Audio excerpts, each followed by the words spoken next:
Okay, first weekend in August, and look at the south patch here. So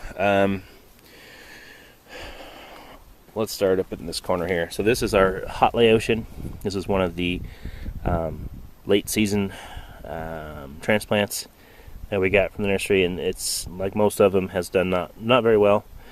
You can see the leaves are yellowing. Those were the original leaves, but the good news is it's starting to put out its own green leaves. With the new growth here, once it got transplanted, is basically the leaves really, most of them yellowed and kind of died, shriveled up, but most of them are recovering. It's just taken them, it's been 6 weeks now, which definitely is not very good. But now we're starting to see the leaves come back, and if you can see there, I don't know how the detail is going to show up, but right there where my thumb is, that's little flowers. So we're going to get some more of those eventually, which will be good. So that's the hot Laotian, little kind of, well, here they are right here. They're kind of like little tie-hod type things. This guy here has been very short, but very prolific, actually. Tons and tons of them. Peppers, and here's the first one that's still still ripening. It's called a Bulgarian carrot. It's going to get that deep orange. It's just going to get more like that. And then back here we have two of the ones that are much taller. So this guy's only like a foot. This is a little bit more than that. Excuse me. And these, this here is the Fresno pepper, and this one is the hot cherry. And you can see they're a couple feet tall and much broader. And this Fresno here is red. You can see it right there.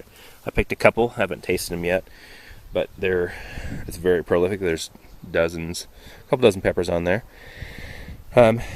This hot cherry has been very slow to produce, but now it's starting to form up with the fruit there. So we haven't seen anything ripen as of yet on this one, but it's starting to got lots of little fruit. So, and it's interesting too, as I was noticing here at the joints are like purple black.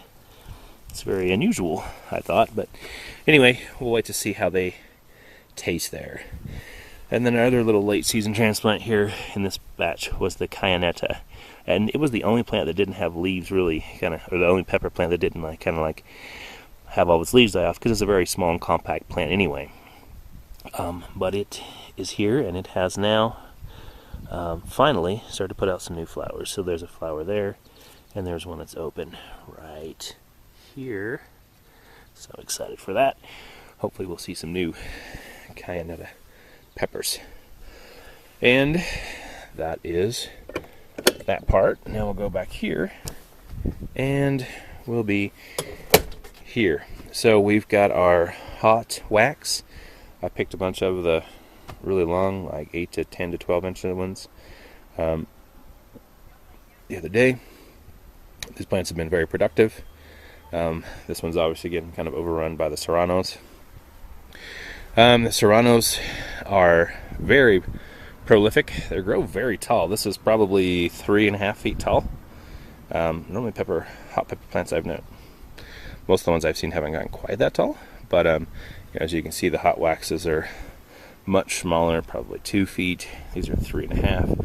The jalapenos are about 2 feet. They're very tall and rangy, so they kind of lean over a lot. So I have to definitely take that into consideration for next year. Kind of keep them in almost like a cage type thing, so that they don't do this where they go and lean over and get in everybody's face. So this is a good size on them right here. I picked some of those. I haven't actually tried them either. They're supposed to be about 25,000 Scoville units, so basically about 5 times hot as a jalapeno. So we'll just have to see. They'll be good for adding a little spice of things. Probably won't plant 4 plants next year. I just got those because they were in a 4-pack. But it's definitely going to have a lot of those. And so once again, just as the thing I've noticed before, which is the one for the serranos, the plants in the front are very productive, heavy producers. So in the back, not as much. Very few fruits compared to this, where with the jalapenos it was the opposite. The ones in the back were the heavy producers, and the ones in the front were not. Now we're starting to see some good fruit production on the ones in the front, but the ones in the back are still growing, still very prolific as well. The thing is, they're not just not getting very big. I don't think that they are.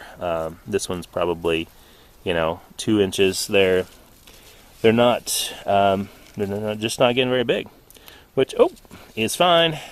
Here we go. This is pretty much the average size of one. So basically, yeah, we're talking 2-3 inches. That's it. And they're starting to get those marks on them that show their age. So basically, they're done. They're ready to go. Just they're not going to get very big. So next year we'll probably plant some ones that are bigger, a variety that gets a little bit larger for like stuffed jalapenos and stuff. But for now, these will be perfectly fine. I'll just gonna cut them up and put them in some vinegar and have me some pickled peppers. I'm probably gonna do that with a lot of these other hot peppers that I don't really know exactly what to do. Just kind of make a hot pepper mix and can them up, and that way I can enjoy them throughout the year. Now with the cucumbers, we're finally starting to see the stuff getting up to the very tip top here. This is 8 feet tall. Woo, and the wind catch there. And been very prolific. We picked about 30 cucumbers off here last week. Some of them were rather large, and we were kind of behind the times a bit. But very productive, very prolific. We canned a bunch of pickles and a lot of other cucumbers as well. So this has been a great variety. Very happy with it. It's very prolific and very dense. So we just have to plant a little less, not as thick next year, and be able to weave. Because if we can weave it up here, it's okay to keep it in check. It's just that when it gets really thick like this, it becomes a real big mess, and it's hard. You can't really move it up, and it just becomes a big mass, and so it's just a lot more difficult to deal with. But they've been very good, very crisp, very delicious. So very happy with the production there. There's some pickles there, or cucumbers, and that's it. So we've got a bunch of pickles or cucumbers, and then a bunch of peppers. So we'll just have to figure out what exactly we're going to do with the serranos, and then start, pickling some of these jalapenos, whatnot. So anyway, that's it for the South Garden.